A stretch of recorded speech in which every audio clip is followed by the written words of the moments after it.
الله أكبر.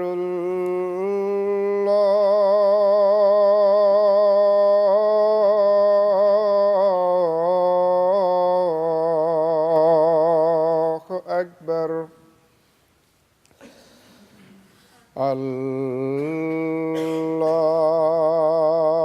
الله أكبر.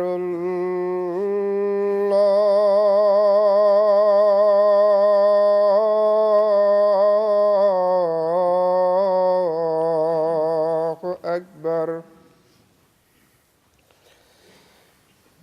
أشهد أن لا إله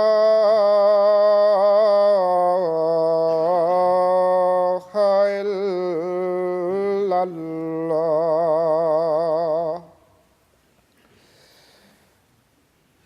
أشهد أن لا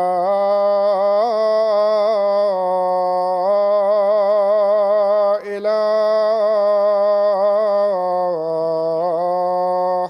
إلا الله. أشهد أن محمدًا رسول الله.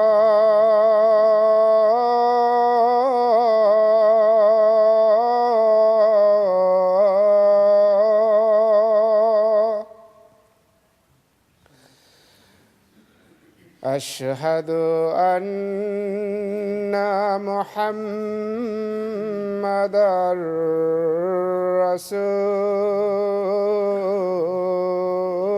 الله.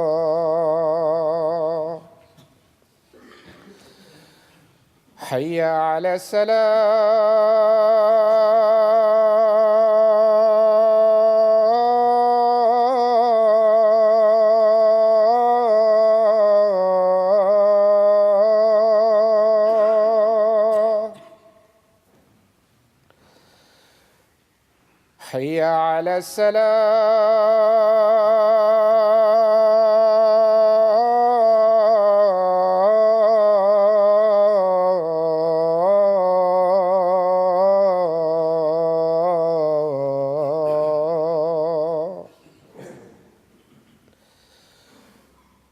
حي على الفلاح.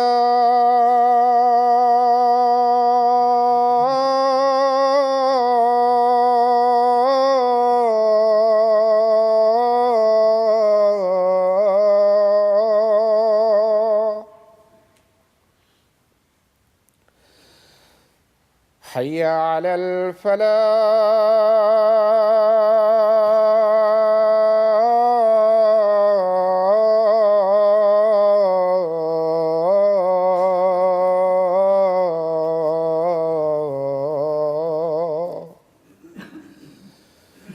الله أكبر.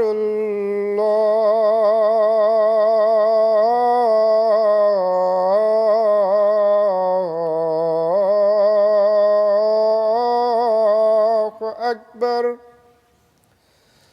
لا إله إلا الله.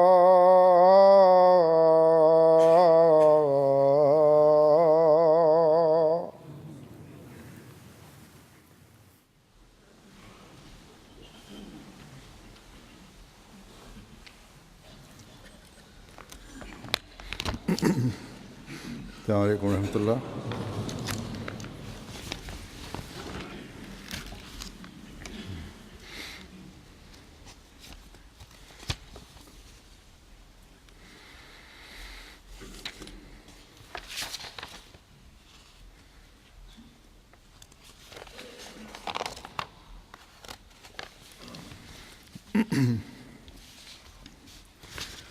أشهد أن لا إله إلا الله وحده لا شريك له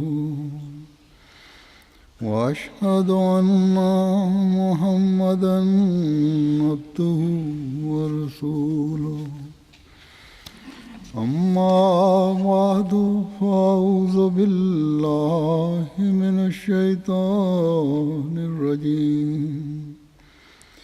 بسم الله الرحمن الرحيم الحمد لله رب العالمين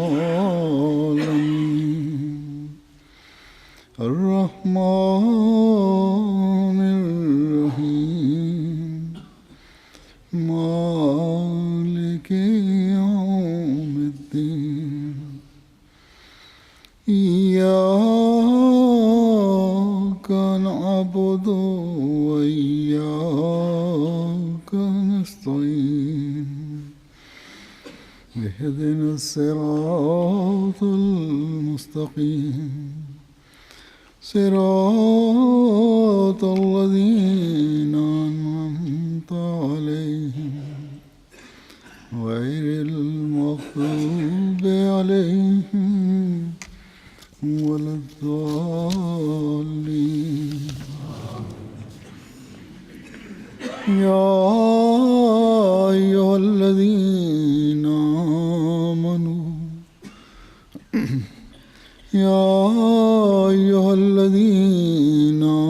آمنوا استعينوا بالصبر والصلاة إن الله مع الصابرين ولا تقولوا لمن يقتل في سبيل الله أموات بل أحياء ولكن لا تشعرون ولنبلونكم بشيء من الخوف والجوع ونقص من الأموال والأنفس والثمرات وبشر الصابرين الذين إذا أصابتهم مصيبة قالوا إنا لله وإنا إليه راجعون أولئك عليهم صلوات من ربهم ورحمة وأولئك هم المهتدون इन आयात का तर्जुमा है कि ए वो এই लोग আয়াতগুলোর অনুবাদ হলো, হে যারা ঈমান এনেছো, তোমরা ধৈর্য এবং নামাজের মাধ্যমে আল্লাহর কাছে সাহায্য প্রার্থনা করো। নিশ্চয় আল্লাহ ধৈর্যশীলগণের সাথে আছেন। আর যারা আল্লাহর পথে নিহত হয় তাদেরকে মৃত আখ্যা দিও না, বরং তারা জীবিত, কিন্তু তোমরা উপলব্ধি করতে পারছো না। আর আমরা অবশ্যই তোমাদেরকে কিছুটা ভয়ভীতি, ক্ষুধা, ধন সম্পদ, প্রাণ এবং ফল ফলাদির ক্ষতির মাধ্যমে পরীক্ষা করব। আর তুমি ধৈর্যশীলদেরকে সুসংবাদ দাও। তাদেরকে যারা যখন কোনো বিপদ আসে বলে, নিশ্চয় আমরা আল্লাহরই এবং আল্লাহর দিকেই আমরা প্রত্যাবর্তনকারী। এরাই ওই সকল লোক যাদের প্রতি তাদের প্রভুর পক্ষ হতে আশিস এবং রহমত বর্ষিত হবে, এরাই হেদায়েত প্রাপ্ত। সম্প্রতি ইন্দোনেশিয়ায় পাশবিকতা এবং রক্তপাতের ঘটনা ঘটিয়ে আহমদীয়তের বিরোধীরা যেই 3 জন আহমদীকে শহীদ করেছে, সে কারণে পৃথিবীর সকল আহমদী ব্যথা ভারাক্রান্ত। কিন্তু যেভাবে চিরাচরিতভাবে আহমদী খোদা তাআলার নির্দেশ মান্য করত জামাতে আহমদিয়া সমষ্টিগতভাবে, এবং প্রত্যেক আহমদী মোমেন হিসাবে প্রত্যেক আহমদের এটি রীতি যে আমরা ধৈর্য প্রদর্শন করি, আমাদের প্রাণ সম্পদ এবং সকল প্রকারের ক্ষয়ক্ষতি খোদা তাআলার সন্তুষ্টির খাতিরে আমরা সহ্য করি। আর এটি বলি যে ইন্না লিল্লাহি ওয়া ইন্না ইলাইহি রাজিউন, নিশ্চয় আমরা আল্লাহরই, তার দিকেই আমরা প্রত্যাবর্তনকারী। আল্লাহ তাআলা মোমেনদের পরিচিতি হিসাবে এই কথাই উল্লেখ করেছেন যে এটি মোমেনের পরিচয়। আমি যেই আয়াত তেলাওয়াত করেছি, এই আয়াতগুলো আজ আহমদীদের তুলনায় বেশি কে বুঝে এবং উপলব্ধি করতে পারে। শত্রু বারংবার আমাদের সাথে এই ব্যবহারই করে, আর আমরা বারবার এই আয়াতগুলো সামনে রেখে তেলাওয়াত করি এবং এই আয়াতগুলোর পুনরাবৃত্তি করি। প্রাণ ও সম্পদের ত্যাগ এবং কোরবানি ইন্দোনেশিয়ার আহমদী দিক বা এই ত্যাগ পাকিস্তানের আহমদী স্বীকার করুক বা পৃথিবীর অন্য যে কোনো দেশের আহমদী হোক না কেন,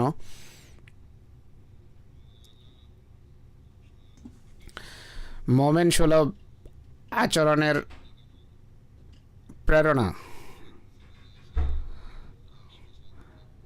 যা মহানবী সাল্লাল্লাহু আলাইহি সাল্লামের নিষ্ঠাবান প্রেমিক এক আহমদীর হৃদয়ে ফুৎকার করেছেন, তা পৃথিবীর সকল আহমদীর মাঝে সকল স্থানে বসবাসকারী আহমদীর এটি সমমূল্যবোধ। আল্লাহর সন্তুষ্টির জন্য যেই ক্ষয়ক্ষতির আমরা সম্মুখীন, আর খোদার সন্তুষ্টির সন্ধানে যেই কোরবানি আমাদের দিতে হচ্ছে,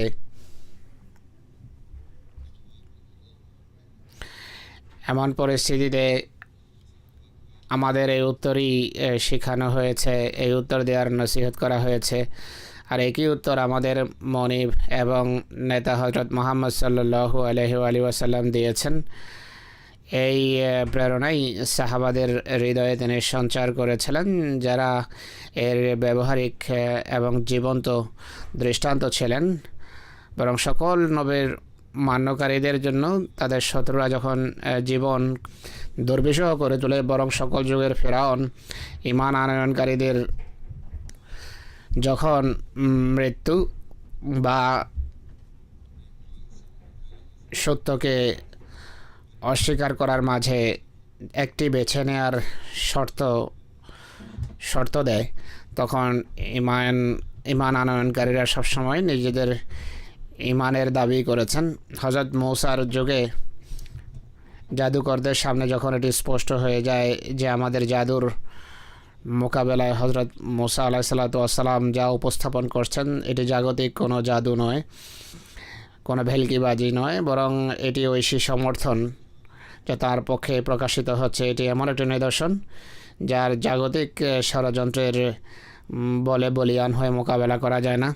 আমাদের সামনে সত্য স্পষ্ট হয়ে গেছে। হযরত মূসা আলাইহিস সালাম যেই পয়গাম দিয়েছেন তা ঐশী বাণী। যখন তারা এটি বুঝতে পেরেছেন, তাৎক্ষণিকভাবে তারা ঈমান এনেছেন। তখন ফেরাউনিয়ত বা তার আত্মাভিমানে বড় আঘাত লাগে। সে রাগে লাল হয়ে যায়, রক্তিম হয়ে যায় তার চেহারা।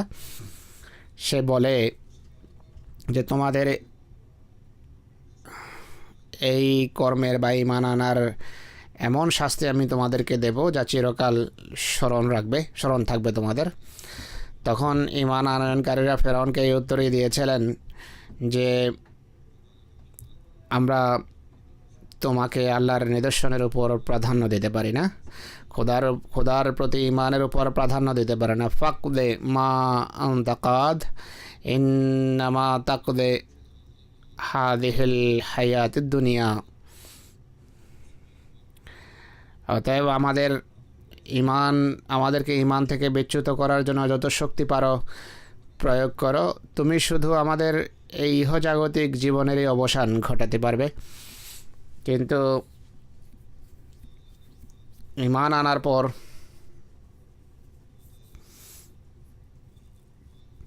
খোদা তাআলার সন্তুষ্টির জন্য নিবেদিত হয়ে আমরা যা পাবো তার তুলনায় অনেক বড়,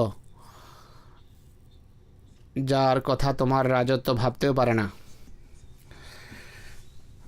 সুতরাং মূসার মান্যকারীরা যদি এ ধরনের ঈমানের শক্তি দেখাতে পারেন, তাহলে আমরা সেই সর্বশ্রেষ্ঠ রসুল এবং খাতামান নবীনের মান্যকারী, যার উপর সম্পূর্ণ এবং কামেল শরীয়ত নাজল হয়েছিল, যা মেনে আমরা ইমানের পরম মার্গে উপনীত হতে পারি। আর এছাড়া রসুল করিম সাল্লাল্লাহু আলাইহি ওয়াসাল্লামের ভবিষ্যৎবাণী অনুযায়ী আগত সেই প্রতিশ্রুত মসিহকে মান্যকারী, যিনি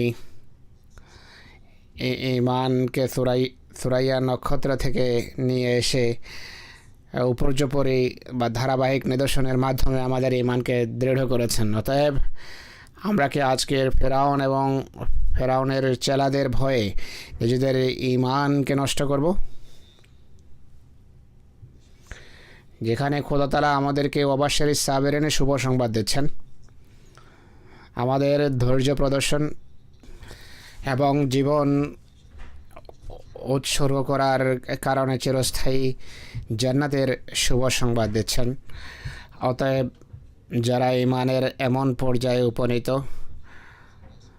তাদেরকে না ধমকি পুত পবিত্র লক্ষ্য থেকে বিচ্যুত করতে পারে, না চরম অত্যাচার ও বর্বরতা ইমান থেকে বিচ্যুত করতে পারে। অতএব হে আহমদিয়তের শত্রুরা, তোমরা পৃথিবীর যে প্রান্তেই বসবাস করো না কেন, আহমদীদের উপর যেই জুলম এবং অত্যাচার করতে চাও করে যাও, কিন্তু আমাদেরকে আমাদের ইমান থেকে বিন্দুমাত্র তোমরা বিচ্যুত করতে পারবে না।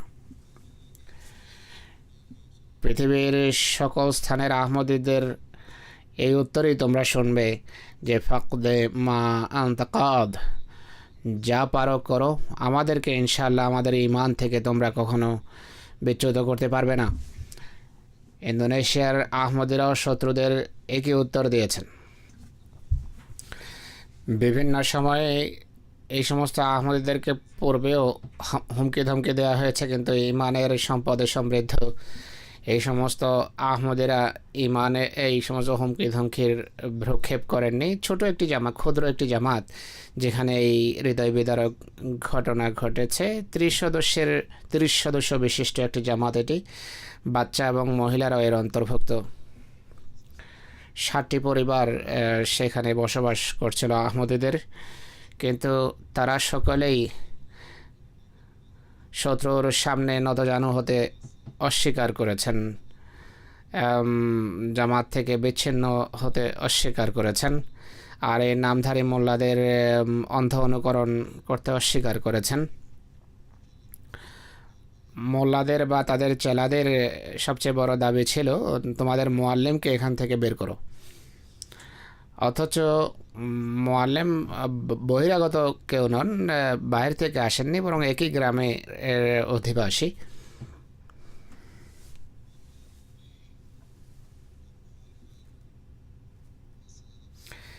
যাই হোক, বিরোধিতা যখন সীমা ছাড়িয়ে যায়, পার্শ্ববর্তী জামাতের 20 জন খোদ্দাম বিভিন্ন সময় সেখানে ডিউটি পালনের জন্য আসতেন। তারা মিশন হাউসে গিয়ে অবস্থান করতেন যে কোথায় এরা মিশন হাউস বা জামাতের কেন্দ্র না জবরদখল করে বসে। পুলিশের পৃষ্ঠপোষকতা এদের পিছনে ছিল এই শত্রুদের। আমাদের সাথে এদের এই ব্যবহারই চলে আসছে।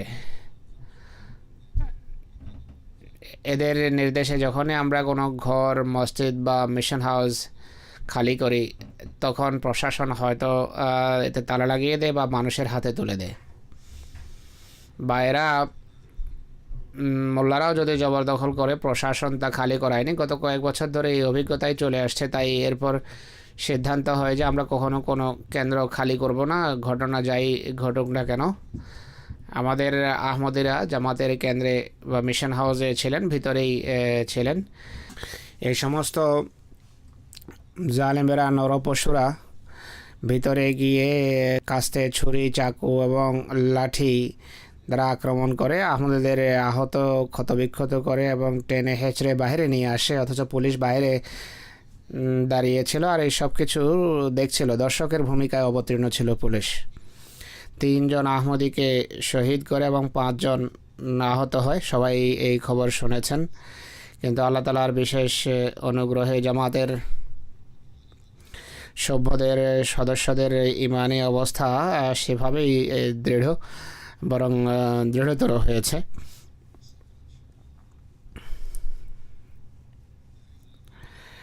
অত্যন্ত নির্দয় এবং নিষ্ঠুরভাবে সব কিছু ঘটানো হয়েছে। অজ্ঞতার যুগের কাফেরদের ঘটনার পুনরাবৃত্তি হয়েছে। পরিতাপের বিষয় যে নাম সর্বস্ব নিষ্ঠুর মুসলমানরা চিরাচরিতভাবে সেই রহমতুল্লিল আলমিনের নামে এসব কিছু করেছে, যিনি পৃথিবীতে দয়া এবং করুণা বন্টনের জন্য এসেছেন। যে মহান রসুল সাল্লাল্লাহু আলাইহি সাল্লাম যুদ্ধেরও কিছু নীতি নির্ধারণ করে রেখেছিলেন, যুদ্ধের ময়দানে সেই নীতি অনুসরণের শিক্ষা দিয়েছেন, যাতে যুদ্ধে লিপ্ত যুদ্ধের সাথে জড়িত নিহতদের সম্পর্কেও এই শিক্ষায় তিনি দিয়েছেন যে তাদের অঙ্গচ্ছেদ করবে না। অথচ ইউরোপে রীতি প্রচলিত রীতি ছিল, কিন্তু লাশের অসম্মান বা অবমাননা কোনোভাবে সমীচীন নয়।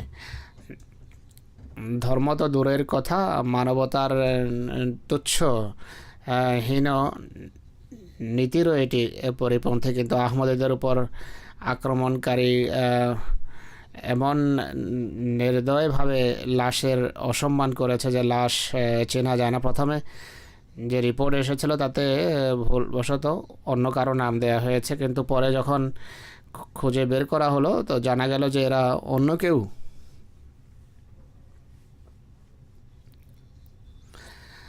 এই আহমদীদের আত্মীয় স্বজনরা বিভিন্ন চিহ্ন দেখে লাশ শনাক্ত করেছেন। লাশের অসম্মান এবং অবমাননার ক্ষেত্রে এরা কাফেরদেরকেও পিছনে ছাড়িয়ে গেছে। আমাদের প্রিয়দের শহীদ করা এবং তাদের লাশের সাথে যে অসম্মানজনক আচরণ তারা করেছে, তাদের এই কুকীর্তিতে আমাদের হৃদয় দুঃখ ভারাক্রান্ত এবং ব্যাকুল। কিন্তু সবচেয়ে বড় জুলম যা এরা করেছে, সবচেয়ে বড় অন্যায় যা এরা করেছে, যা আমি পূর্বে বলেছি, তা হলো এরা এই সব কিছু করছিল আমাদের মনিব, আমাদের নেতা, মানবদরদি রসুল রহমতুল্লাহ আলমিন সাল্লাল্লাহু আলাইহি সাল্লামের নামে। তার নামে সব অপকর্ম করা হয়েছে। এটি এমন অন্যায় কাজ ছিল যে দেশের প্রচার মাধ্যমও এর বরাতে সংবাদ ছেপেছে, কিন্তু ভিডিও দেখাতে অস্বীকার করেছে। এই কারণে যে এই যে অমানবিক এবং পাশবিক দৃশ্য, তা আমরা দেখাতে পারবো না। দেশি বিদেশি বিভিন্ন প্রচার মাধ্যম ছবি দেখাতে অস্বীকার করেছে। আল জাজিরা প্রায় সময় এমন সংবাদ প্রচার করে থাকে যে এই সংবাদে, এই অপকর্মে তারাও কান ধরেছে। আল জাজিরা সংবাদে বলেছে এটি একটি ভয়াবহ এবং করুণ এবং হৃদয় বিদারক ঘটনা ছিল। পুলিশ দণ্ডায়মান ছিল এবং নির্বিচারে নিরীহ আহমদীদের ঘরে আক্রমণ চলছিল। হত্যা এবং রক্তারক্তি আরম্ভ হয়। 3 ব্যক্তিকে উলঙ্গ করে পাথর, লাঠি, চাকু, ছুরি এবং বর্ষা দ্বারা আঘাত করে হত্যা করা হয়েছে। এর যে ফুটেজ বা ছবি ওঠানো হয়েছে, আল জাজিরা বলে যে এগুলো এমন নয় যা মানুষকে দেখানো যেতে পারে। এশিয়ান হিউম্যান রাইটস কমিশন বলে যে আহমদীদের বিরুদ্ধে যে পাশবিক ঘটনা ঘটেছে, স্থানীয় মানুষ ইন্দোনেশিয়ান ওলামা কাউন্সিলের সিদ্ধান্ত অনুসারে এটিকে সঠিক মনে করে। স্থানীয় মানুষ অর্থাৎ যারা এই ঘটনার হোতা, তাদেরকে বোঝানো হয়েছে এই হলো আজকালকার আলেম, যারা আজ থেকে সহস্র বছর পূর্বের অজ্ঞতাপ্রসূত এবং নিষ্ঠুর কাজকে ইসলামের নামে করার জন্য মুসলমানদেরকে প্ররোচিত করছে। দ্য ইকোনমিস্টে লেখা হয়েছে এই জুলম মুসলমান এবং খ্রিস্টানদের মধ্যবর্তী যুদ্ধ নয়, বরং যারা মুসলমান হওয়ার দাবি করে তারা মুসলমানদের সাথে এই ব্যবহার করেছে। আরও লেখে যে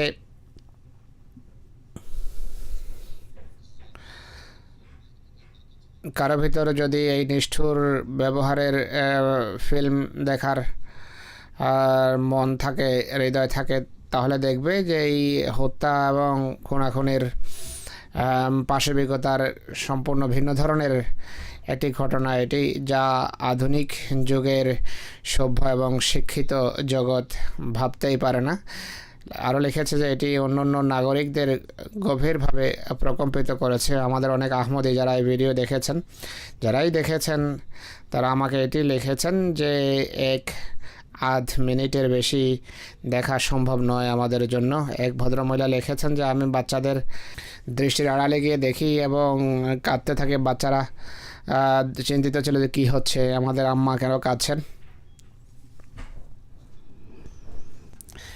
একইভাবে একজন আলজেরিয়ান আহমদি আমার সাথে সাক্ষাৎ করতে আসেন, সে কথা উল্লেখ করতে গিয়ে অঝরে কেঁদে ওঠেন। এমন ভয়াবহ দৃশ্য এটি যে মানুষ সহ্য করতে পারে না, কিন্তু এরা তাদের বাচ্চাদের হৃদয় এত পাষাণ করে তুলেছে যে তারা সেখানে দাঁড়িয়ে পুরো হৃদয় বিদারক ঘটনা দেখছিল। New York time, financial time প্রায় সকলেই এই ধরনের সংবাদ প্রচার করেছে। জাকার্তা পোস্ট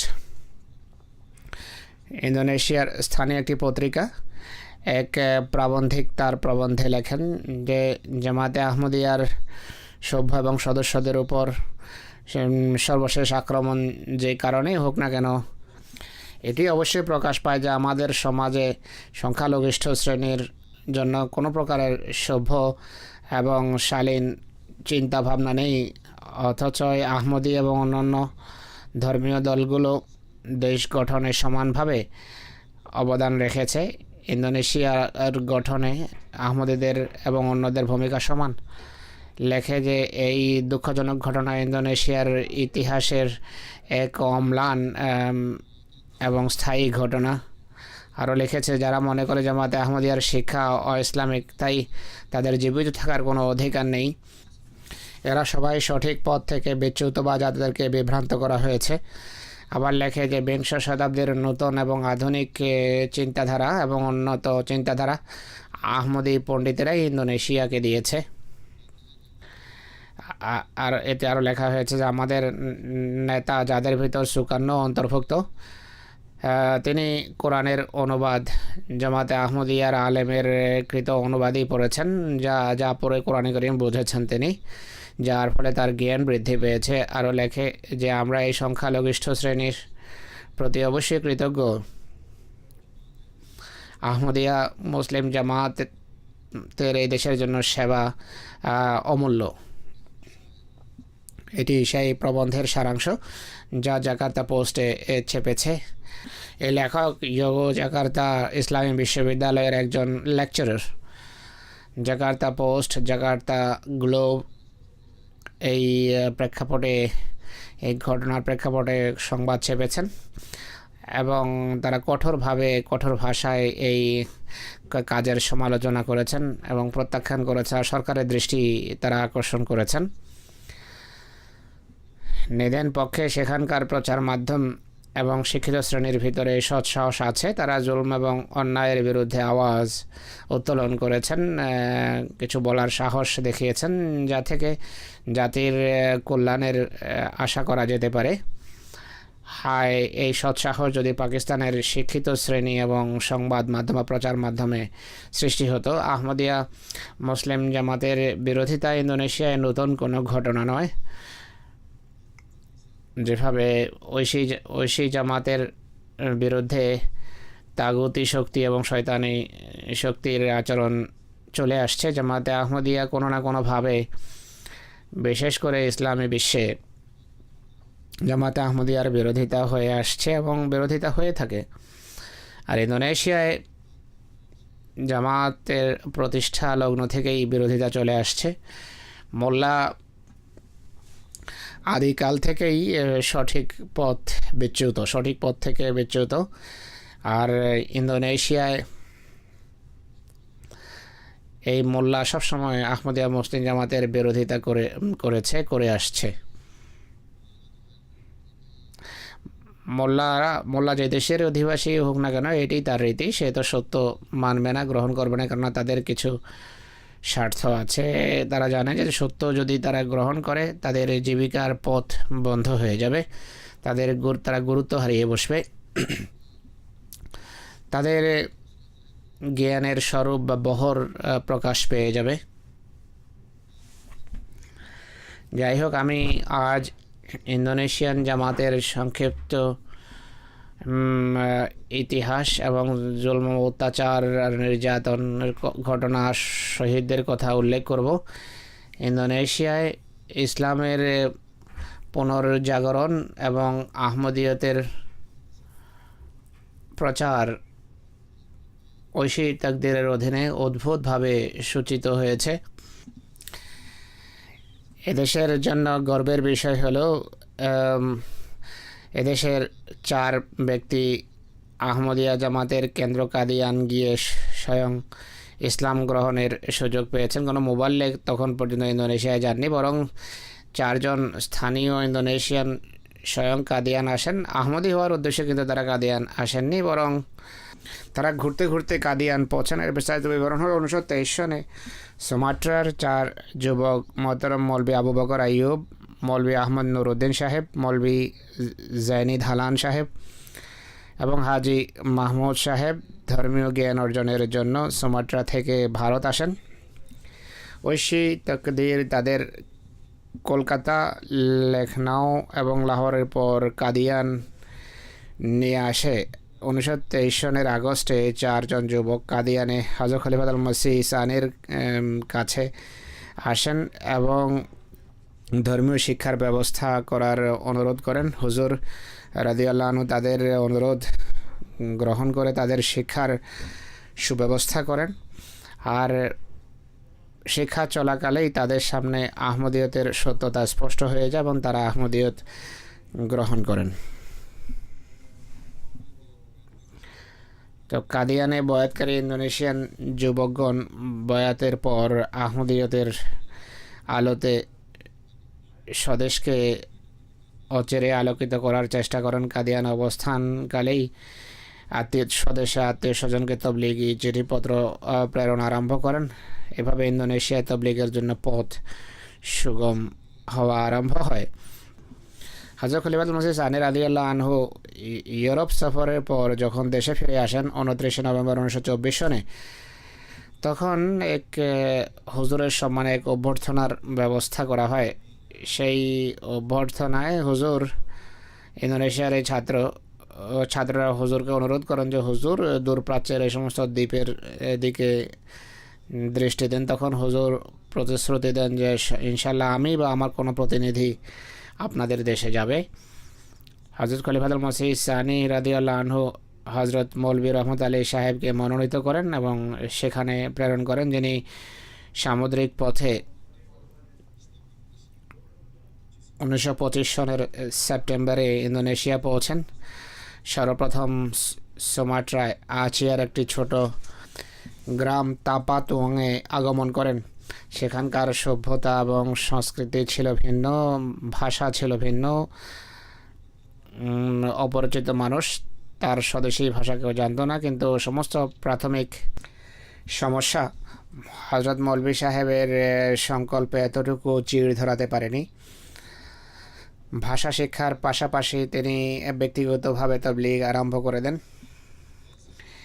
এরপর আলেমদের সাথে ধর্মীয় বিতর্ক, মুবাহিসা, মুনাজারা আরম্ভ হয়। হযরত মৌলভী সাহেবকে আল্লাহ তাআলা স্বীয় সমর্থন এবং মদদ যোগান। কয়েক মাসের ভিতর আল্লাহ তাআলার ফজলে ইন্দোনেশিয়ার প্রথম জামাত প্রতিষ্ঠিত হয় আর 8 ব্যক্তি বয়াত করেন। এরপর বয়াতের ধারা অব্যাহত থাকে।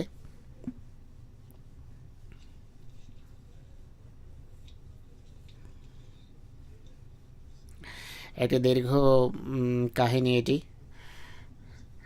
হযরত মৌলভী সাহেব প্রথম দিকে যেভাবে আমি বলেছি যে সমস্যার সম্মুখীন হয়েছেন, ভাষার সমস্যা ছিল, বিরোধিতা ছিল, সংস্কৃতি কৃষ্টি ছিল ভিন্ন, কিন্তু মৌলভী সাহেব এটিকে বাগে নিয়ে আসেন, নিয়ন্ত্রণে নিয়ে আসেন। আলেমরা সেখানে ফতোয়া দিয়ে বসে যে আহমদীদের বই পুস্তক এবং প্রবন্ধ যেন না পড়া হয়, এদের বক্তৃতার প্রতি যেন কেউ কর্ণপাত না করে। স্থানীয় আহমদের সংখ্যা যখন বৃদ্ধি পেতে থাকে তারা স্থানীয় আহমদীদেরকে বয়কট করা আরম্ভ করে। এমনকি পত্রপত্রিকাও আহমদীদের পক্ষে কোনো সংবাদ ছাপার জন্য প্রস্তুত ছিল না, কোনো প্রবন্ধ প্রকাশের জন্য প্রস্তুত ছিল না। বিরোধিতা এতটা বেড়ে যায় যে 3,000 মানুষ মৌলভী সাহেবের ঘরের সামনে এসে নারাবাজি এবং হই হুল্লা করে এবং বিভিন্ন প্রকারের মর্মপীড়াদায়ক নারা এবং গালি দেওয়া আরম্ভ করে। যাই হোক, এরপর হাজি মাহমুদ সাহেবও সেখানে পৌঁছেন। মৌলভীরা জবরদস্তি কোনোভাবে তার কাছ থেকে এই মুচলেকানে যে আমি আহমদিয়ত পরিত্যাগ করছি আর এরপর এক বিজ্ঞাপনও প্রচার করে হয়েছে আরম্ভ হয়। এরপর মৌলভী সাহেবের বিরোধিতা আরও বেড়ে যায়। যাই হোক, হাজি মাহমুদ সাহেব পরে বুঝতে পারেন আর আলেপদের ষড়যন্ত্র থেকে নিরাপদ থাকেন, আল্লাহ তাআলা তাকে রক্ষা করেন। আর আলেমরা যখন বুঝতে পেরেছে যে আমাদের ষড়যন্ত্র ব্যর্থ হয়েছে, তখন সর্বসম্মতভাবে হজরত মৌলভী রহমত আলী সাহেবকে ইন্দোনেশিয়া থেকে দেশান্তরের তারা চেষ্টা করে, সরকারি কর্মকর্তাদের এবং প্রতিনিধিদের কাছে যায়। কিন্তু সরকার বলে যে ধর্মীয় বিষয়ে আমরা হস্তক্ষেপ করব না, ধর্মীয় বিষয়ে হস্তক্ষেপ করা থেকে করতে আমরা অপারগ। এ ধারা অব্যাহত থাকে। 1927 সনের ডিসেম্বরে পাদাংয়ে গায়ের আহমদী আলেমদের সাথে এক মুবাহেসা হয়, যাতে বড় বড় আলেম মশায়েখ, বিভিন্ন পত্রপত্রিকার সম্পাদক এবং সরকারি কর্মকর্তারা উপস্থিত ছিল। এই ধর্মীয় বিতর্কে জামাতে আহমদিয়ার মোবাল্লেগের জ্ঞানগত প্রাধান্য প্রতিষ্ঠিত হয় আর বিরোধী আলেমকে ব্যর্থতা দেখতে হয়েছে। এর ফলে আহমদিয়তের তবলিগের পথ সুগম হয়, এটি হওয়ার ছিল। আর তখন এইভাবে ইন্দোনেশিয়ার তৃতীয় জামাত ডোকো নামক স্থানে প্রতিষ্ঠিত হয়। 1929 সনে হজরত মৌলভী রহমত আলী সাহেব অক্টোবরে কাদিয়ান ফিরে আসেন। 1930 সনে হজরত খলিফাতুল মসিহ সানি পুনরায় তাকে সুমাত্রা যাওয়ার নির্দেশ দেন। হজরত মৌলভী সাহেব তার সাহায্যের জন্য আরেকজন মোবাল্লেগ প্রেরণের অনুরোধ করেন। হুজুর এই অনুরোধ গ্রহণ করত হজরত মৌলভী মোহাম্মদ সাদেক সাহেবকে তার সাথে ইন্দোনেশিয়া যাওয়ার নির্দেশ দেন এবং তারা উভয়ই ইন্দোনেশিয়া রওনা হন।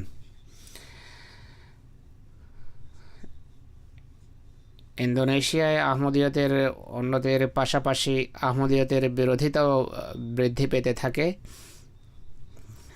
প্রথম দিকে 3টি জামাতকে পরীক্ষার সম্মুখীন হতে হয়। তাপক তোয়াঙ্গের জামাত সেখানকার রাজার পক্ষ থেকে পরীক্ষার সম্মুখীন হয়। আহমদীদের নামাজ পড়তে বাধা দেয় স্থানীয় রাজা। জুমার নামাজের উপর নিষেধাজ্ঞা আরোপিত হয়, তার তবলিগ বন্ধ করে দেওয়া হয়। এই সমস্ত কঠোরতা তাদের উপর চাপানো হয়। লুসকনের জামাতকেও সেখানকার জামাত জুলম এবং অত্যাচারের লক্ষ্যে পরিণত করে আর সবাইকে হজরত মসিহ ইসলাম কাযযাব এবং মিথ্যাবাদী এবং দাজ্জাল বলতে বাধ্য করা এবং ভয় দেখা যেন নতুবা এখান থেকে তোমাদের বহিষ্কার করা হবে। একজন আহমদী জনাব গুরু আলী সাহেবকে তার পদ থেকে অপসারণ করা হয়। আব্দুল জলিল এবং তার ছোট ভাইকে আহমদী হওয়ার কারণে গ্রাম থেকে বহিষ্কার করা হয়।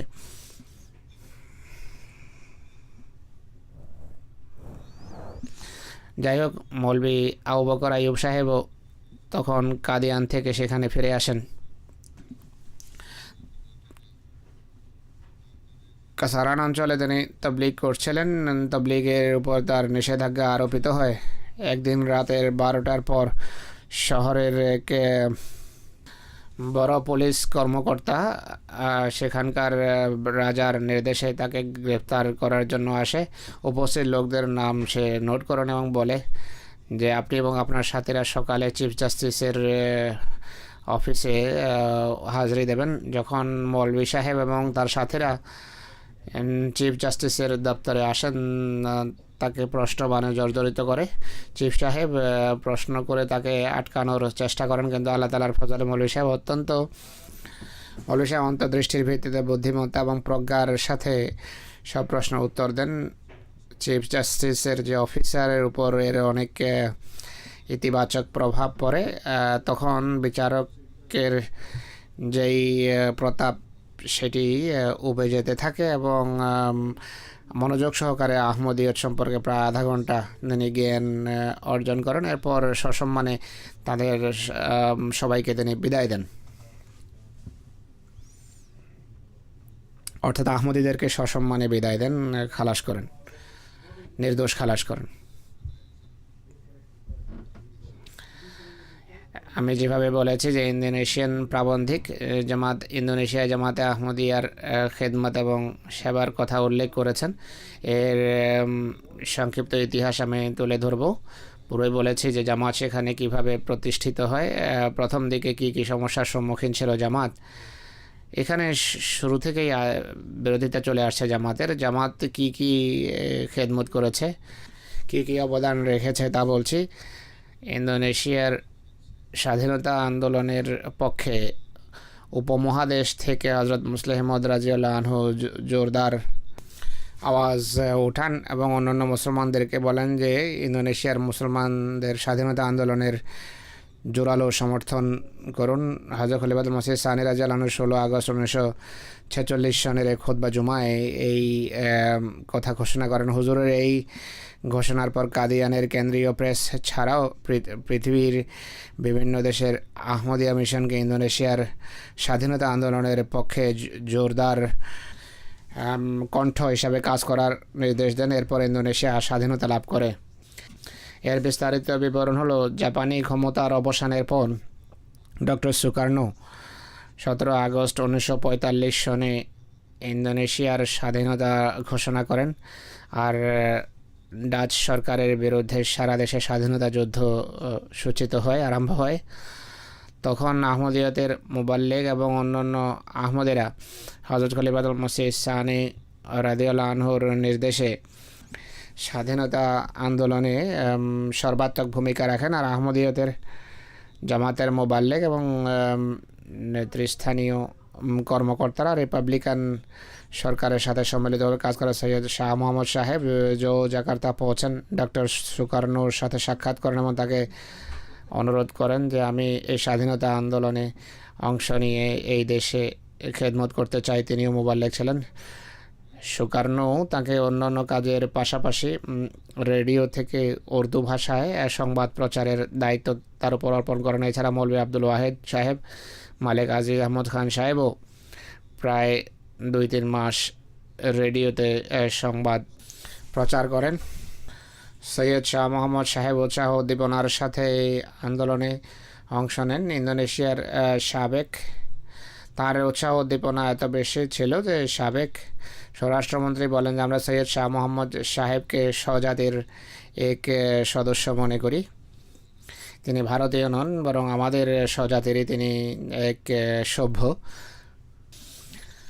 ইন্দোনেশিয়ার স্বাধীনতা আন্দোলনে শাহ মোহাম্মদ সাহেবের অবদানের কথা এভাবে উল্লেখ করা হয় যে এর ভূয়সী প্রশংসা করতে গিয়ে 3রা আগস্ট 1957 সনে একটা প্রশংসাপত্র তাকে দেয়া হয়। এই সনদ তথ্য মন্ত্রণালয়ের জেনারেল সেক্রেটারির পক্ষ থেকে দেয়া হয়। তাতে লেখা হয়েছে যে সৈয়দ শাহ মোহাম্মদ সাহেব, যিনি জাকার্তার আহমদিয়া মুসলিম মিশনের প্রধান, তার এই সমস্ত অবদানের কথা শ্রদ্ধাভরে স্মরণ করি যা তিনি ইন্দোনেশিয়ান জাতি এবং সরকার আর ইন্দোনেশিয়ান রিপাবলিকের স্বাধীনতা সংগ্রামের সময় সে যুগে রেখেছেন। তথ্য মন্ত্রণালয়ের নেতৃত্বে পাবলিসিটি বিভাগের সদস্য হিসেবে জনাব শাহ সাহেব তার যোগ্যতা এবং দক্ষতার মাধ্যমে গণমত, আন্তর্জাতিক গণমত এবং জনমতকে এদিকে আকৃষ্ট করেন যে ইন্দোনেশিয়ার স্বাধীনতা সংগ্রাম বস্তুনিষ্ঠ এবং ন্যায়নিষ্ঠ।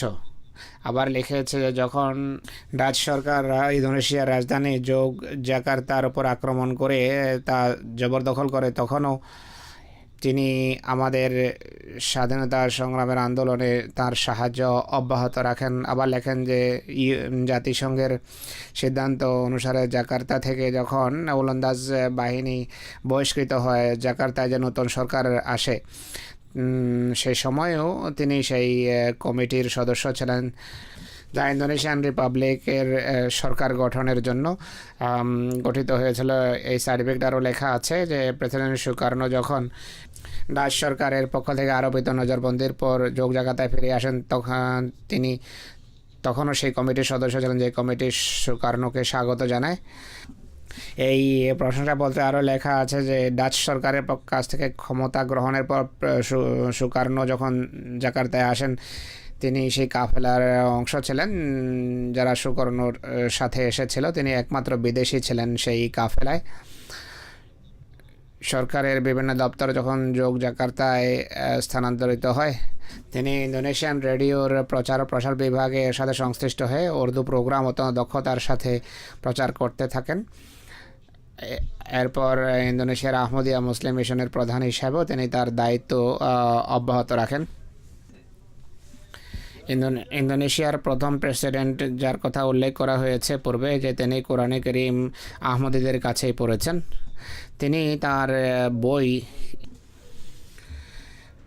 ডিভাওয়া বন্দ্রা রেবেল সেভে ওভুসি, এই বইতে তিনি লেখেন যে যদিও আমি আহমদিয়া জামাতের কোনো বিষয়ের সাথে একমত নই, বরং আমি তা অস্বীকার করি, তা সত্ত্বেও জামাতের শিক্ষা এবং এর কার্যকারিতার জন্য আমি কৃতজ্ঞ। যে শিক্ষা এই জামাতের পক্ষ থেকে আমি লিখিত আকারে দেখেছি, যা যুক্তি এবং আধুনিক শিক্ষা সম্মত এবং যা মানুষের মনকে বড় করে, মানুষের চিন্তাধারায় যা ব্যাপকতা সৃষ্টি করে থাকে। তাই শুধু বলি সর্বস্ব কিছু নয় বা কথার কথা নয়, বরং 1947 সনে স্বাধীনতা আন্দোলনকালে কিছু আহমদি নিজেদের জীবন উৎসর্গ করে শহীদ হয়েছেন, শহীদদের অন্তর্ভুক্ত হয়েছেন, যাদের একজন রাড়ু মহিউদ্দিন সাহেব, যিনি ইন্দোনেশিয়ান জামাতের প্রেসিডেন্ট, যিনি ইন্দোনেশিয়ান কমিটির সেক্রেটারি ছিলেন। ইন্দোনেশিয়ার স্বাধীনতা উৎসবের প্রস্তুতিতে ব্যস্ত ছিলেন। ওলন্দাজ বাহিনী তাকে অপহরণ করে এবং পরে তাকে শহীদ করে। তো ইন্দোনেশিয়ার স্বাধীনতায় আহমদীদের রক্ত রয়েছে, আহমদীরা রক্ত দিয়েছে। এই ছিল ইন্দোনেশিয়ার জন্য, সেই দেশের জন্য আহমদীদের কোরবানি এবং ত্যাগ এবং আহমদীদের অবদান, তাদের সেবা। কিন্তু আলেম এবং কট্টরপন্থী দলগুলো একই সাথে জুলম এবং অত্যাচারের ধারাও অব্যাহত রেখেছে। আহমদীয়তের কিছু পুরনো শহীদদের কথা আমি উল্লেখ করব।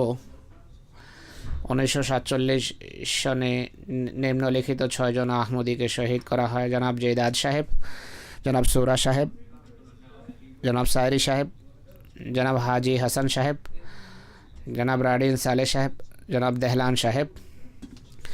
এই 6 ব্যক্তি জাবার গ্রাম সিঙ্গাপারনা ওয়েস্টে শাহাদাতের পদমর্যাদা লাভ করেন। ওয়াহাবি আন্দোলনের দারুল ইসলাম নামে একটা শ্রেণী লাঠি এবং পাথর দ্বারা আক্রমণ করে, তাদের ঘরে পরিবার পরিজনের সামনে নির্দয়ভাবে পিটতে টেনে হেঁচড়ে গ্রামের বাইরে নিয়ে যায় এবং পিটিয়ে শহীদ করে। দারুল ইসলাম শ্রেণী আক্রমণের পূর্বে তাদেরকে আহমদীয়ত ছাড়ানোর চেষ্টা করে, কিন্তু তারা সবাই আহমদীয়তের উপর অবিচল ছিলেন এবং দৃঢ়চিত্ততা প্রদর্শন করেছেন। এই নিষ্ঠুর আচরণ অনেক পূর্ব থেকে সেখানে চলে আসছে। 1949 সনে নিম্নলিখিত আহমদীরা শাহাদাত বরণ করেন। এর প্রথম ঘটনা 2 বছর পর সানুসি সাহেব, জনাব ওমো সাহেব, জনাব তাহিয়ান সাহেব, জনাব শেরোমি সাহেব, জনাব সোমা সাহেব, মকরম জুমলি সাহেব, জনাব সরমান সাহেব, জনাব আসন সাহেব, ইডোট সাহেবা এবং অনিয়া সাহেবা, 2 ভদ্র মহিলাও শাহাদাতের সম্মান লাভ করেছেন। পশ্চিম জাভার গ্রাম সিঙ্গাপারনা জাভার গ্রাম সঙ্গান লাভামে শাহাদাতের মর্যাদা লাভ করেন। তাদেরকেও ওহাবি আন্দোলনে গ্রুপ দারুল ইসলাম পাথর এবং লাঠি দ্বারা পিটিয়ে শহীদ করে। তাদেরকেও টেনে হেঁচড়ে গ্রামের বাইরে নিয়ে যায়, অত্যন্ত নির্দয়ভাবে মারতে মারতে তাদেরকে শহীদ করে। তাদেরকেও আহমদীয় থেকে তওবা করানোর চেষ্টা হয়, কিন্তু তারা সবাই অস্বীকার করেন এবং সত্যের উপর তারা অবিচল ছিলেন।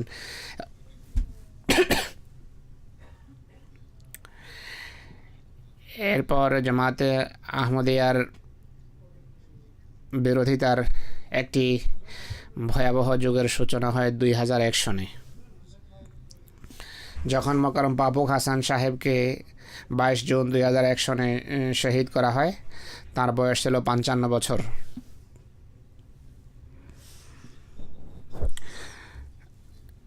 আহমদীয়দের 100 বিরোধী পশ্চিম লম্বর একটি গ্রাম লালোয়ার জামাতের উপর আক্রমণ করে। বিরোধীরা জামাতের মসজিদ ধ্বংস করার ষড়যন্ত্র রাখত। পাবুক হাসান সাহেব অন্যান্য আহমদী বন্ধুর সাথে বিরোধীদের সামনে তার দণ্ডায়মান হন এবং মারাত্মকভাবে আহত হন, চেতনা হারিয়ে ফেলেন। হাসপাতাল নিয়ে যাওয়া হয়, কিন্তু রক্তক্ষরণের কারণে পথিমধ্যেই শাহাদাত বরণ করেন। তার বয়স ছিল 55 বছর। 2002 সনে সরকারি কর্মকর্তারা তাদের সঙ্গতে এই জালেমদের সমর্থনকারী বিভিন্ন প্রকারের জুলুম অব্যাহত থাকে। মসলর অঞ্চলে বিরোধীরা আহমদী মসজিদ এবং আহমদী ঘরে পাথরাও করে। দুটো মসজিদ এবং 42টি আহমদী ঘরের কাজ ইত্যাদি ভেঙে ফেলে। স্থানীয় সরকার মসলর জামাতে কার্যক্রম বাধা দেওয়ার জন্য অর্ডার জারি করে যে আহমদীরা মসজিদ ব্যবহার করতে পারবে না। 15 জুলাই 2005 সনে ইন্দোনেশিয়ান জামাতের কেন্দ্রীয় মসজিদ এবং কেন্দ্রে দুটো বিরোধী দল আক্রমণ করে। জামাতি বিল্ডিং এবং সম্পত্তির ক্ষতি করে। পুলিশ দাঁড়িয়ে তামাশা দেখতে থাকে। কোনো কোনো বিল্ডিংয়ে আগুন লাগিয়ে দেওয়া হয়। পুরো কেন্দ্র, মিশন হাউস, অঙ্গ সংগঠনের অফিস এবং অন্যান্য বিল্ডিংস সিল করে দেয় এবং সরকার এভাবে মোল্লাদের সাথে সামিল আছে। 19 সেপ্টেম্বর 2005 সনে 500 বিরোধী সিয়াঞ্জুর অঞ্চলের 5টি জামাতের উপর আক্রমণ করে।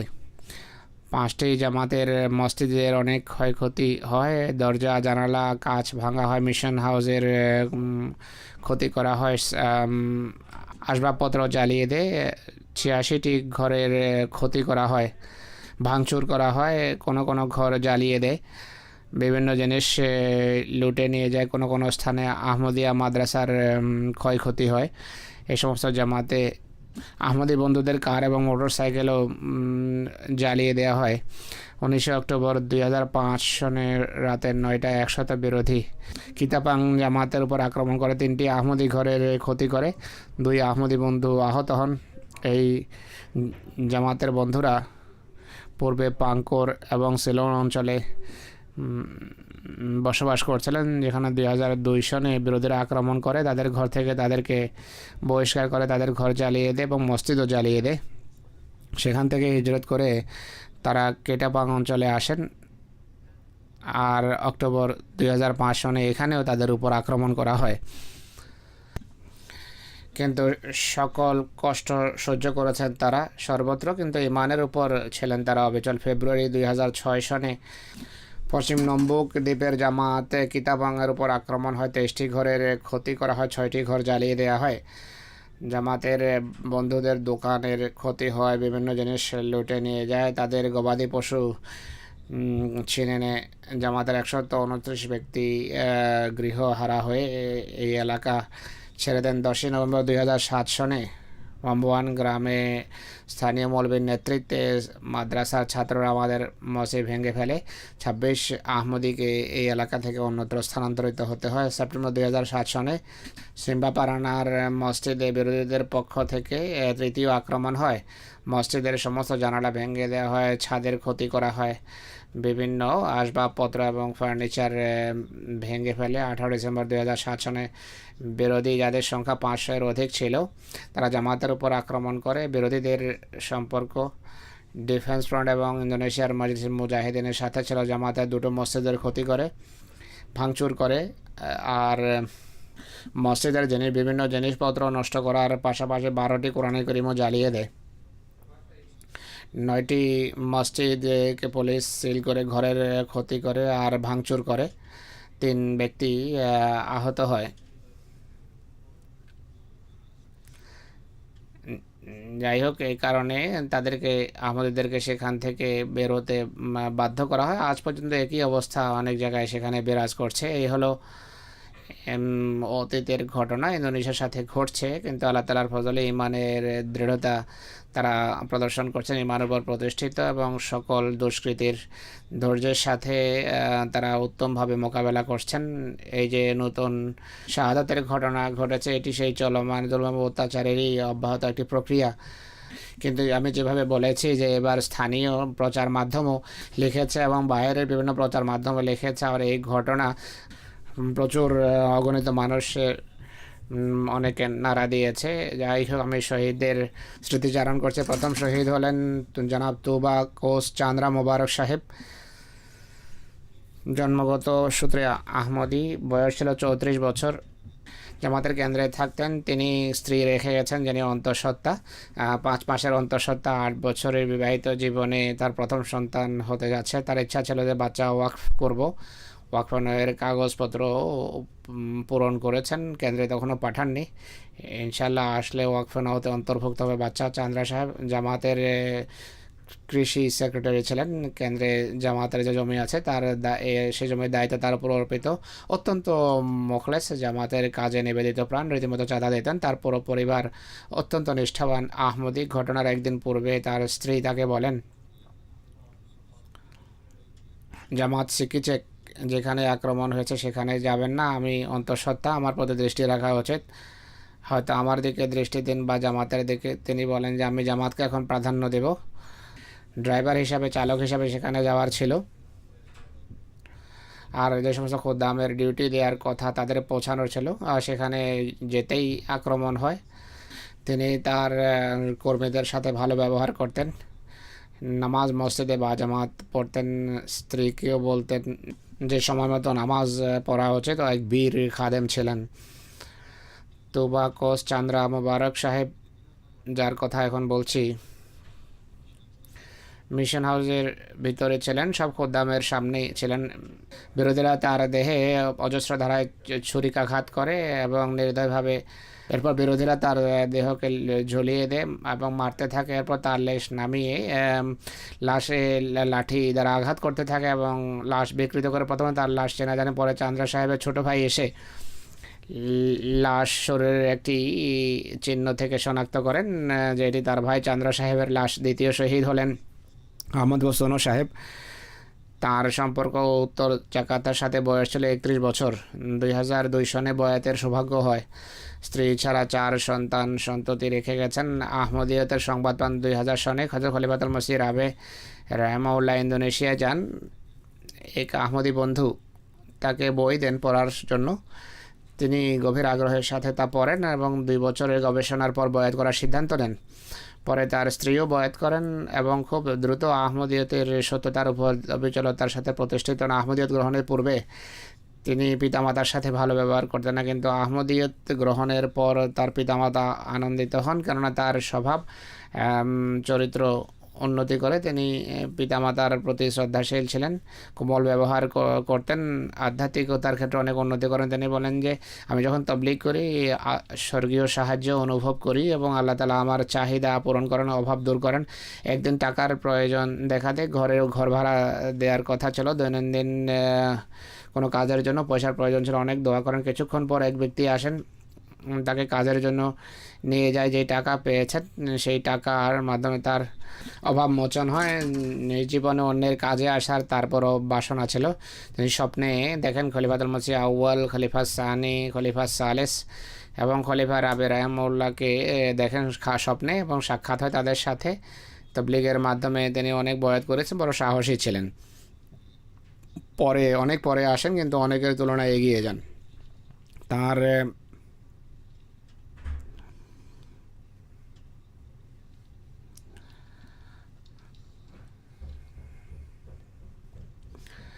তার শাহাদাতের ঘটনা হলো যখন আক্রমণ হয় তিনি মিশন হাউসে ছিলেন। বিরোধীরা ছুরি, কাস্তে এবং লাঠি দ্বারা নির্দয়ভাবে আক্রমণ করে তার লাশ ঘরে আনা হয়।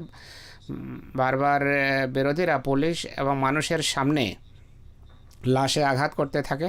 পুলিশ তামাশা দেখে, তার লাশও চেনা যায়নি। তাকে অন্য খাদেম মনে করা হয় প্রথমে, কিন্তু পরে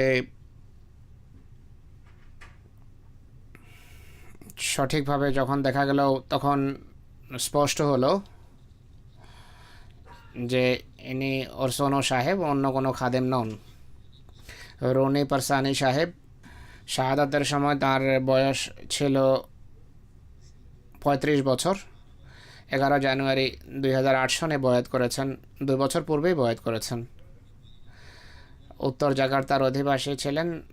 স্ত্রী ছাড়া 2 মেয়ে রেখে গেছেন, 5 এবং 6 বছর বয়স। বয়াতের পূর্বে তিনি খুনি, ডাকাত এবং জুয়াড়ি ছিলেন।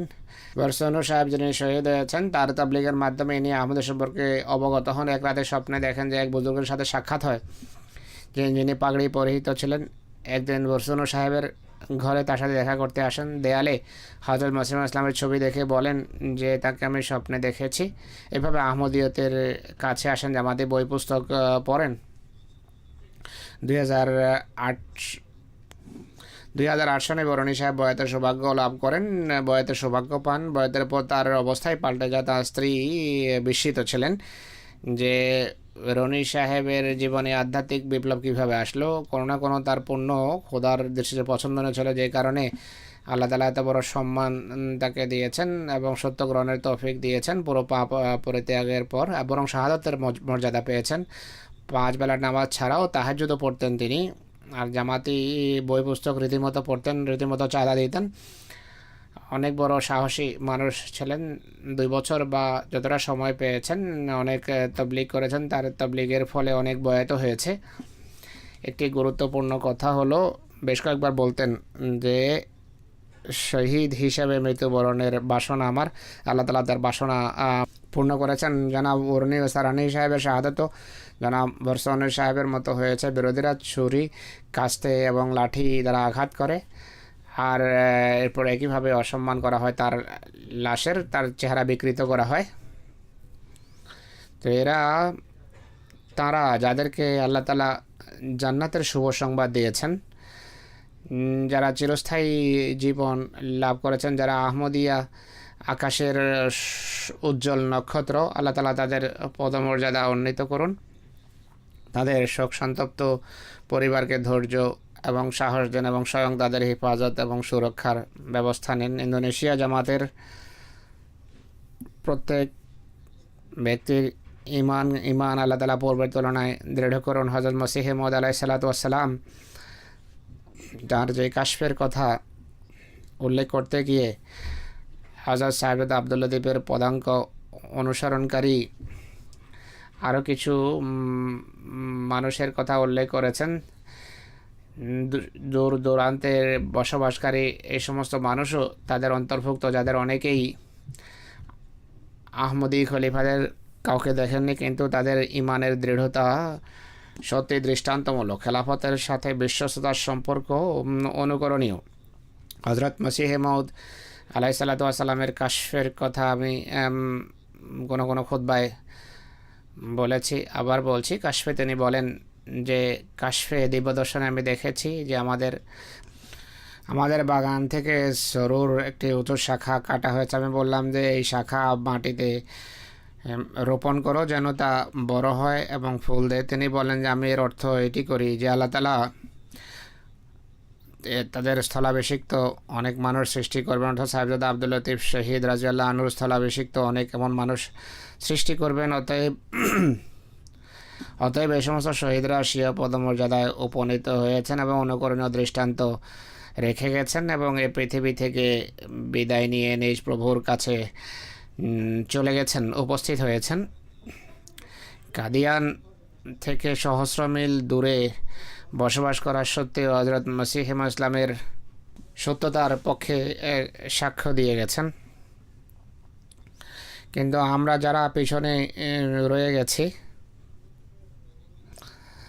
তাদের নিজেদের ইমানি অবস্থাকে সবসময় খতিয়ে দেখা উচিত। প্রত্যেক শাহাদাতের পর আমাদের এই অঙ্গীকার করা উচিত যে এই জুলম এবং অত্যাচারের ভয়ে বা কারণে নিজেদের ইমান তো নষ্ট হতে দেবই না, বরং এই ইমানের ক্ষেত্রে উন্নতির চেষ্টা করব আমরা ইনশাআল্লাহ। কোনো প্রকারের এমন কোনো কাজ করব না যার মাধ্যমে আমাদের ঐতিহ্য এবং আমাদের ধৈর্য কলঙ্কিত হতে পারে। আমাদের দেশের প্রতি আমাদের যে বিশ্বস্ততা তা যেন প্রশ্নমানে জর্জরিত না হয়। আমি যেভাবে বলেছি যে ইন্দোনেশিয়ান জামাত ইন্দোনেশিয়া গঠনে, ইন্দোনেশিয়ার স্বাধীনতার ক্ষেত্রে গুরুত্বপূর্ণ ভূমিকা পালন করেছে। আহমদিয়া মুসলিম জামাতের প্রতিটি সদস্য যে দেশেই বসবাস করুক না কেন সেই দেশের প্রতি বিশ্বস্ত এবং বিশ্বস্ত হওয়া উচিত, থাকা উচিত, আর সবসময় ইনশাল্লাহ থাকবে। বিশ্বস্ততার দাবি হলো এই দোয়া করা যে আল্লাহ তাআলা আমাদের দেশগুলোকে অত্যাচারীদের থাবা থেকে মুক্তি দেন, এমন শাসক যেন আমাদের উপর না চাপান যারা দয়া প্রদর্শন করতে জানে না। জাগতিক ব্যবস্থা বা পরিকল্পনামূলকভাবে আমরা আইনগত ব্যবস্থা নিই, কিন্তু আইন হাতে নেই না। হ্যাঁ, আমরা আমাদের প্রভুর সামনে ঝুঁকে বিনত হই। আমরা আইনগত ব্যবস্থা নেওয়া থেকে বেশি আমাদের প্রভুর সামনে ঝুঁকি, তার কাছে দোয়া করি এবং আমাদের প্রভুর সাহায্যের উপরে আমরা নির্ভর করি। তার রহমতেই হলো আমাদের অবলম্বন। আর এখনও আমাদের রীতি অনুসারে আল্লাহ তাআলার সামনে ঝুঁকবো, সবসময় দোয়া করুন, রব্বানা আফরিগ আলাইনা সাবরা ওয়া তাব্বিত আকদামানা ওয়ানসুরনা আলাল কওমিল কাফিরিন। আল্লাহ করুন আমাদের একজনেরও যেন ইমান দোদুল্যমান না হয়। হযরত মসিহ মউদ আলাইহিসসালাতু ওয়াসসালাম মহানবী সাল্লাল্লাহু আলাইহি ওয়াসাল্লামের কথা বলতে গিয়ে এক জায়গায় বলেন যে তিনি সাল্লাল্লাহু আলাইহি ওয়াসাল্লাম সাহাবাদেরকে ধৈর্যের শিক্ষা দিয়েছেন। অবশেষে সকল শত্রু নিঃশেষ হয়ে গেছে। একটি সময় সন্নিকটে যখন তোমরা দেখবে যে এই দুষ্কৃতকারীদের কাউকে তোমরা দেখবে না। আল্লাহ তাআলা এই পবিত্র জামাতকে পৃথিবীতে বিস্তৃত করার পরিকল্পনা হাতে নিয়েছেন। তিনি বলেন যদি খোদা তাআলা চাইতেন তাহলে এরা দুঃখ দিতে পারতো না, আর দুঃখ যাতনা দানকারীর জন্ম হতো না। কিন্তু আল্লাহ তাআলা এদের মাধ্যমে ধৈর্যের শিক্ষা দিতে চেয়েছেন বা ধৈর্য শেখাতে চান। তিনি বলেন যে যে ব্যক্তি দুঃখ দেয় সে হয়তো তওবা করে, যে হয়তো সে তওবা করবে বা সে ধ্বংস হয়ে যাবে। আমাদেরকে যারাই দুঃখ দিচ্ছে, কষ্ট দিচ্ছে, তাদের কতকের হয়তো সংশোধন হবে এবং তওবা করবে, বা তারা ধ্বংস হয়ে যাবে, নিশ্চিহ্ন হয়ে যাবে।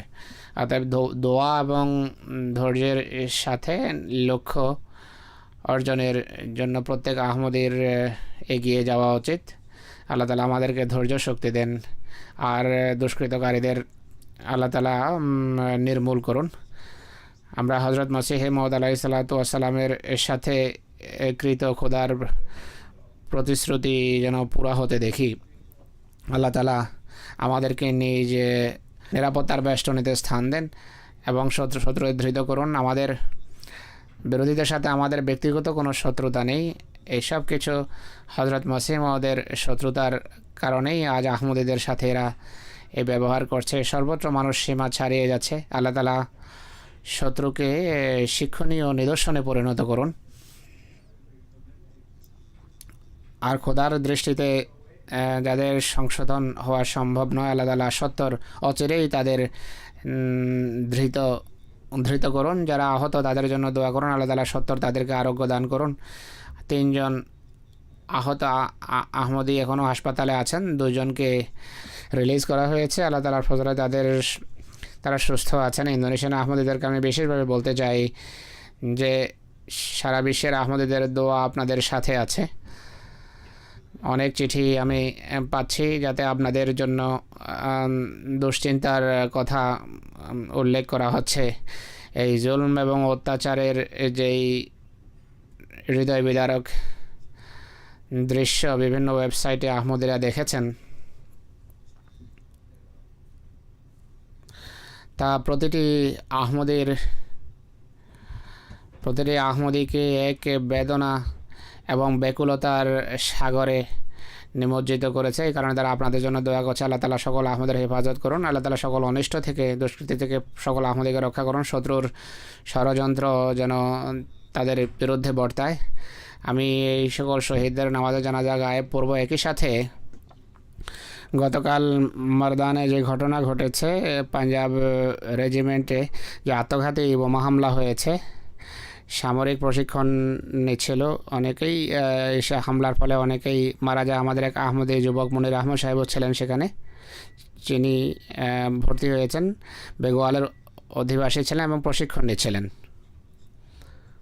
পাসিং আউট প্রেড ছিল মনে হয়, তিনি ওতে শাহাদাত বরণ করেন, তারও নামাজে জানাজা হবে। আল্লাহ তাআলা মাগফিরাত করুন। ইনি আমাদের দুইজন ওয়াকফে জিন্দেগি জনাব মোহাম্মদ আহমদ মনির এবং মুবাশশির আহমদ সাহেব মুরব্বী সিলসিলার ভাগ্নে ছিলেন। তার বয়স ছিল 21 বছর মাত্র। আল্লাহ তাআলা পিতা মাতাকে ধৈর্য দিন, সাহস দিন এবং মনোবল দান করুন।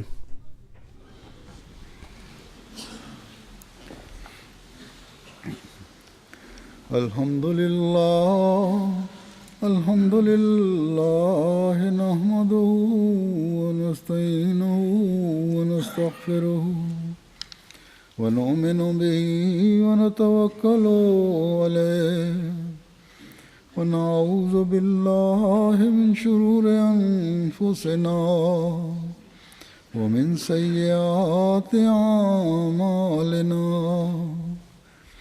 من يهده الله فلا مضل له ومن يضلله فلا هادي له ونشهد أن لا إله إلا الله ونشهد أن محمدا عبده ورسوله. عباد الله رحمكم الله إن الله يأمر بالعدل والإحسان وإيتاء ذي القربى وينهى عن الفحشاء والمنكر والبغي يعظكم لعلكم تذكرون. اذكروا الله يذكركم وادعوه يستجب لكم ولذكر الله أكبر.